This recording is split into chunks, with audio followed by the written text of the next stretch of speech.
Second poem, Kubla Khan, as a ballad, composed by Samuel Taylor Coleridge. Samuel Taylor Coleridge, born in 1772 and died in 1834, one of the central figure of the English Romantic movement, along with his close friend William Wordsworth.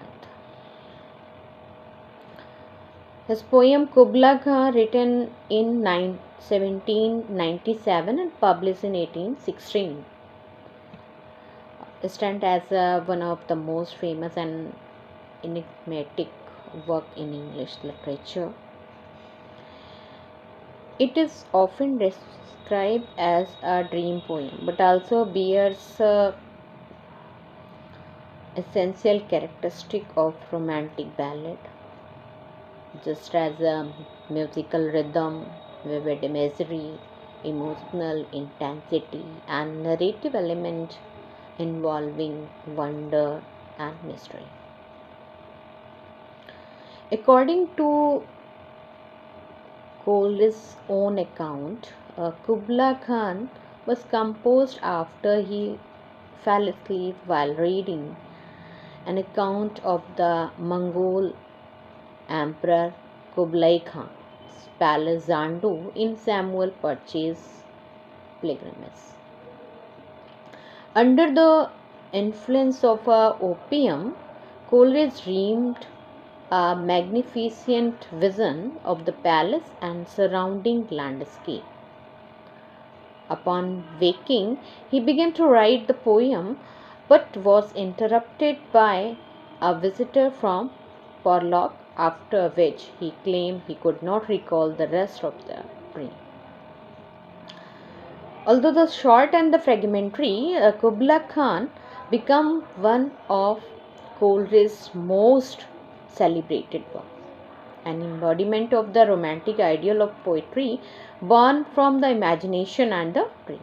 The poem is a musical quality, mysterious imagery, and rhythmical flow give it the atmosphere and ancient ballad.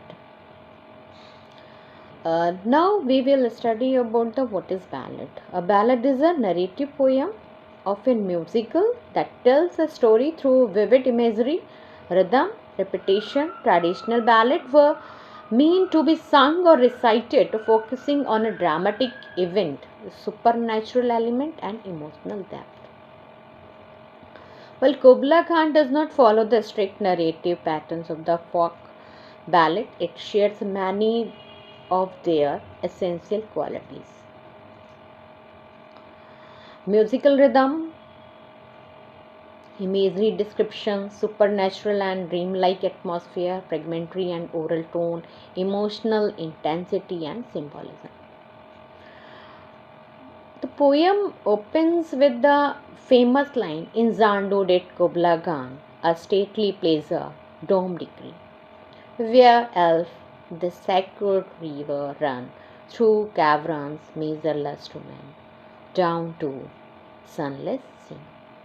This opening establishes the setting where the poem was written, a mythical landscape of a grandeur and mystery. The pleasure dome symbolizes the human creativity and imagination, while the sacred river represents the internal flow of inspiration. The description of the caverns measureless to men, and the sunless sea creates a sense of a vastness and unknown, echoing the mystical tone typical of old ballads. But oh, that deep romantic chasm which stands slanted down the green hill athwart a sedan curve. This passage brings in the supernatural, a woman wailing for her demon lover, introducing mystery and emotional depth. The mixture of the beauty and the terror reflects the romantic fascination with sublime. the experience of awe mixed with fear, which was also hallmark of a traditional ballad theme. As the river flowed through the caverns, measureless to men, it symbolizes the power of imagination, uncontrollable, boundless, and divine. The juxtaposition of the sunny dome and the caves of the eyes expresses the dual nature of artistic creation, harmony born out of contradiction. Imagination as a central theme. In its deeper sense, Kubla Khan is an allegory of our imagination, poetic creation, a theme that connects us to romantic transformation of the ballad from the first part to describe the act of creation. Kubla Khan decreed the pleasure dome just as a poet envisioned his art. The second part reflects the mysterious force that inspired the artist. The deep romantic charge symbolizes the unconscious source of creativity. The final section portrays the poet as a visionary or prophet who channels the divine inspiration. A damsel with dulcimer. In a vision once I saw, it was an Abyssinian maid, and her dulcimer she played, singing of Mount Abora. The singing maiden represents the pure inspiration of the artist. If the poet could revive within him her song, he could rebuild the pleasure dome of a Kubla Khan. The symbol, perfect art, the vision of the inspired poet who could recreate the paradise through song mirror, the ancient balladers who through rhythm and voice could summon the magic and emotion. Musicality and sound pattern. 5 miles meandering and mazy motion through woods and dale, the sacred river run. The repetition of the letter M sounds create the murmuring liquid rhythm that mirrors the movement of the river, and similarly the alliteration of short and long syllable gives the poem a sense of a chant and or a incarnation. The poem music thus become a part of its meaning. The sound itself evokes the dreamlike and supernatural atmosphere characteristic of a romantic ballad. Supernatural and visionary element. The poem's visionary quality reflects the Coleridge theory of secondary imagination, the creative power and the reshape the reality into art, like the ancient bard and the minstrel who sings of the mystical lands.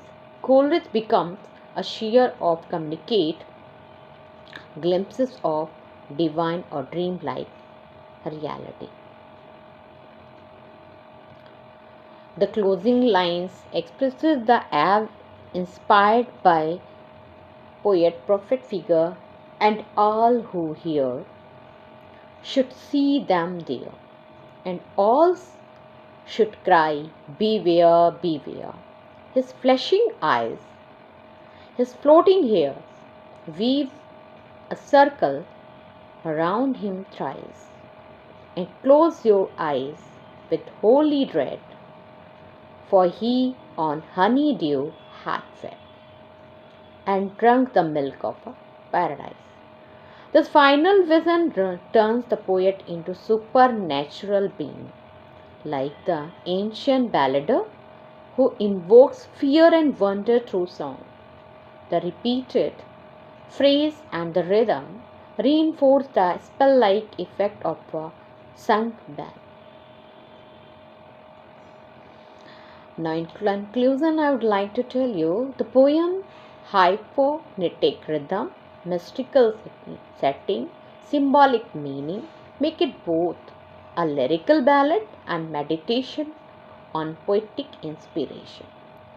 Coleridge versus the traditional ballads, storytelling and music with the romantic exploration of imagination and dream. Kubla Khan thus remains one of the finest example of how the Romantic poet redefined the ancient ballads to express the infinite power of the human mind and the mystery of creative vision. Thank you.